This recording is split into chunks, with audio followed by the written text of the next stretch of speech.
Introduzido no país em 1998 pela Lei 9.601, o Banco de Horas foi criado para permitir a compensação das horas extraordinárias de um dia pela correspondente diminuição da jornada de trabalho em outro dia. Mas o Instituto causa polêmicas. Ele surgiu para facilitar a vida dos empresários. Mas como fica o direito do trabalhador ao pagamento de horas extras? A nova súmula 431 do TST é benéfica ao trabalhador? Para falar sobre esse assunto, nós recebemos em nossos estúdios a advogada e conselheira da OAB Goiás, Neliana Fraga. Doutora Neliana, primeiramente, eu gostaria que você nos explicasse o que é banco de horas.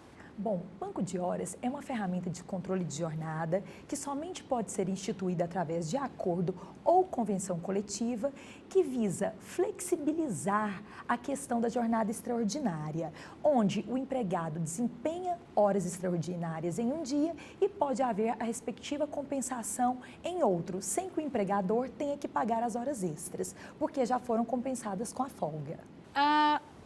Prestação de horas extras existe um limite legal. O banco de horas também segue a mesma linha? Sim, segue a mesma linha. O trabalhador não pode elaborar mais do que 10 horas diárias. Isso vale também para o banco de horas.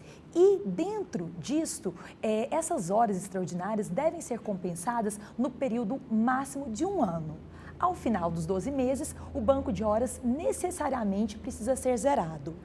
Doutora, as folgas que excederem o prazo estipulado pela lei poderão ser reclamadas como dívida trabalhista? Com certeza, o labor extraordinário que não houver sido compensado dentro do banco de horas, ele deverá ser pago com adicional de no mínimo 50% ou um adicional maior, caso haja essa previsão na negociação coletiva. Certa vez eu estava no supermercado, tinha uma uma moça trabalhando no caixa, e ela falou assim, aqui a gente faz a compensação. Eu trabalho uma semana, às vezes menos, para compensar outra vez. Mas ela falou que não tinha muito controle sobre o direito, quantas horas ela teria para compensar. O empregado tem direito a receber algum extrato, algo que indique para ele quantas horas ele tem direito a compensar posteriormente? Com certeza. Em primeiro lugar, é importante que fique claro que todo trabalhador tem direito ao seu controle de horário. Ele deve conferir toda a sua jornada anotada e, inclusive, assinar o respectivo registro para que ele tenha validade.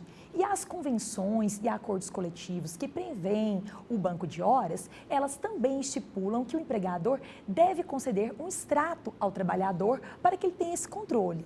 Inclusive, é muito importante que a empresa se atente para esse fato, porque a Justiça do Trabalho, especialmente o Tribunal Superior do Trabalho, ele invalida o banco de horas em que haja qualquer tipo de irregularidade. Entre elas, essa questão da ausência de concessão do extrato, caso haja previsão na convenção coletiva, o TST determina que, havendo esse descumprimento, o empregador vai ter que pagar essas horas extraordinárias. Quais são as exigências para se estabelecer um banco de horas? Bom, primeiramente, o banco de horas ele não pode ser firmado através de um acordo individual entre o empregado e o empregador. Necessariamente, ele deve ser firmado através de uma negociação coletiva ou um acordo coletivo entre uma empresa específica e o sindicato obreiro ou uma convenção coletiva, que é da categoria de empregados com a categoria de empregadores.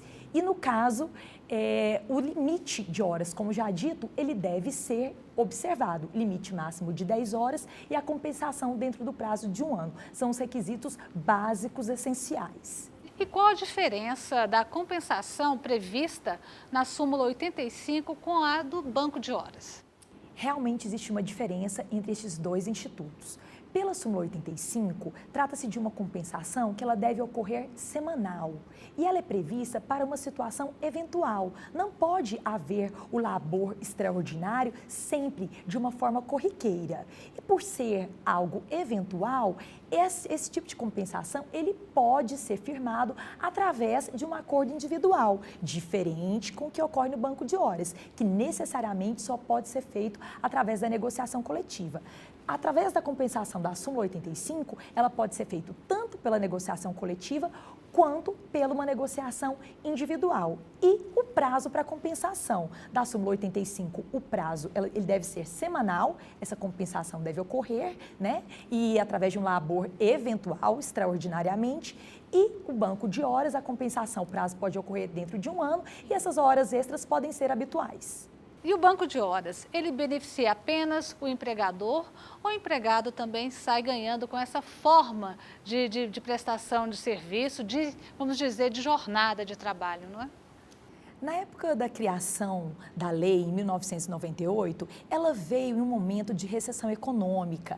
Ela visava garantir ao empresariado que ele tivesse condições de manter aqueles empregados, reduzindo um pouco a carga trabalhista através do banco de horas. Então, neste primeiro momento, ela visava tanto favorecer o empresariado quanto os empregados, visando que não ocorresse uma onda de desempregos.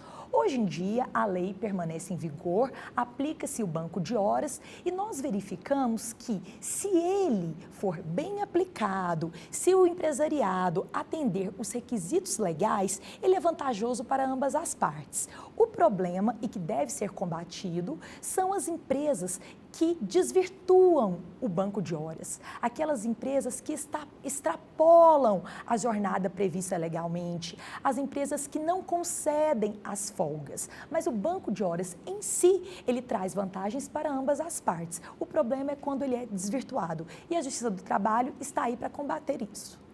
Certo. Nós vamos para um rápido intervalo e voltamos já. Hoje falando sobre banco de horas com a advogada Neliana Fraga.